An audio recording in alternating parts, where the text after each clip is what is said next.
السلام علیکم، welcome to horror stories plus.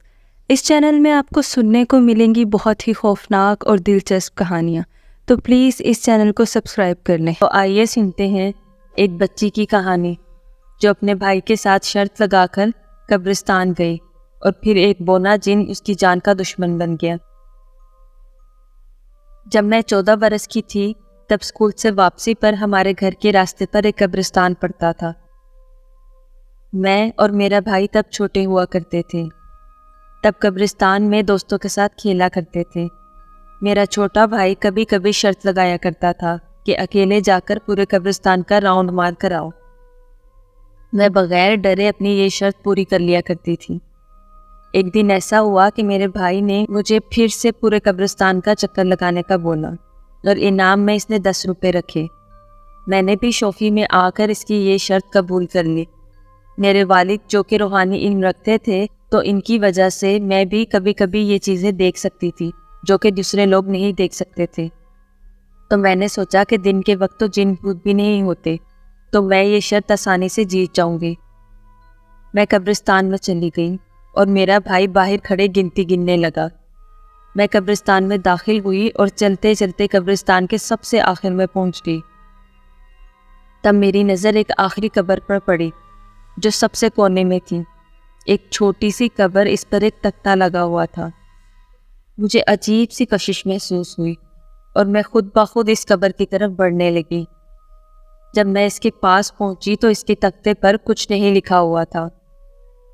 مجھے نہیں پتا میں اس قبر کے پاس کب تک کھڑی رہی۔ اس قبر کی پکار مجھے اپنی طرف کھینچ لے آئی۔ جب مجھے قبرستان گئی کافی دیر ہو گئی تب میرا بھائی بھاگ کر مجھے ڈھونڈنے آیا اور اس نے دیکھا میں سب سے کونے میں آخری قبر کے پاس کھڑی ہوں اور نہ جانے وہ کب مجھے گھر لے گیا۔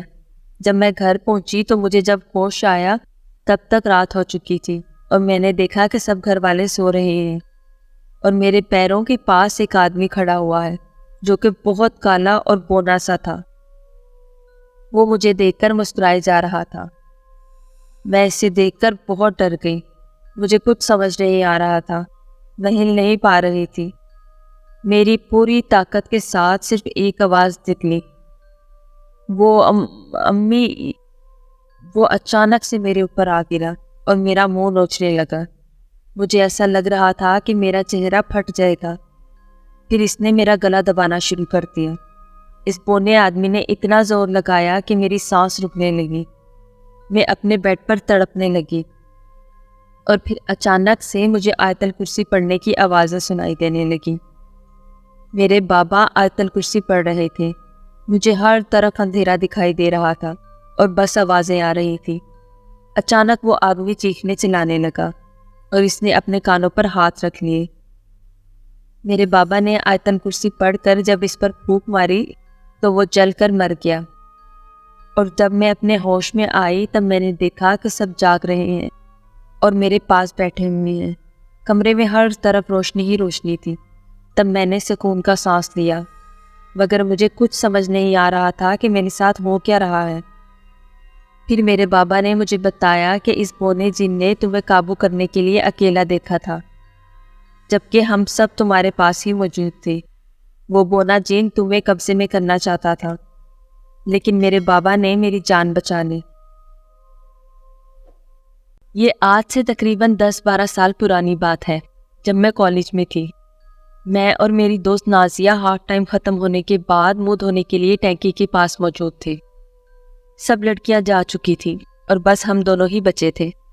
اس نے بھی منہ دھو لیا تھا اور پیپسی کے خالی کین کو فٹ بال بنائے کھیلتی ہوئی مجھ سے کافی دور چلی گئی تھی۔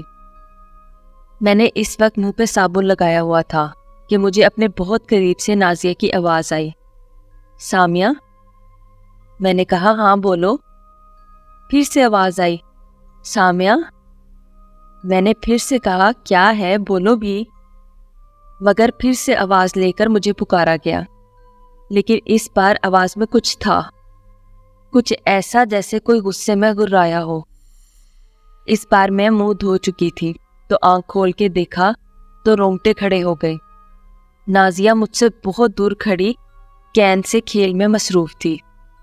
تو مجھے 1 سیکنڈ پہلے آواز کس نے دی تھی؟ پھر مجھے اس آواز کا غرانا یاد آیا تو خوف کے مارے وہاں کھڑا رہنا مشکل ہو گیا۔ میں وہاں سے بھاگ جانا چاہتی تھی، نازیہ کو آواز دینا چاہتی تھی، مگر نہ قدم ساتھ دے رہے تھے نہ آواز۔ پھر مجھے ایسا لگا کہ کوئی میرے پیچھے کھڑا ہو۔ اتنے میں نازیہ میرے پاس آ گئی۔ ارے تم نے ابھی تک منہ نہیں دھویا کیا نہانے کا ارادہ ہے تمہارا؟ میری جان میں جان آئی۔ میں نے اس کا ہاتھ لپک کر پکڑا اور کہا یہاں سے چلو پلیز جلدی کرو، اور ہم وہاں سے نکل آئے۔ کلاس کی سائڈ مڑتے ہوئے میں نے ہلکا سا مڑ کر دیکھا تو میری سانس رکتی ہوئی محسوس ہوئی، کیونکہ جو میں نے دیکھا وہ آج بھی مجھے خوف زدہ کر دیتا ہے۔ میں نے دیکھا کہ ٹینکی کے پاس نازیہ کھڑی مسکرا رہی تھی۔ اس کی مسکراہٹ ایسی تھی کہ اس کے ہونٹ پھیل کر اس کی کانوں تک پہنچ رہے تھے، جبکہ میری دوست نازیہ تو میرے ساتھ چل رہی تھی۔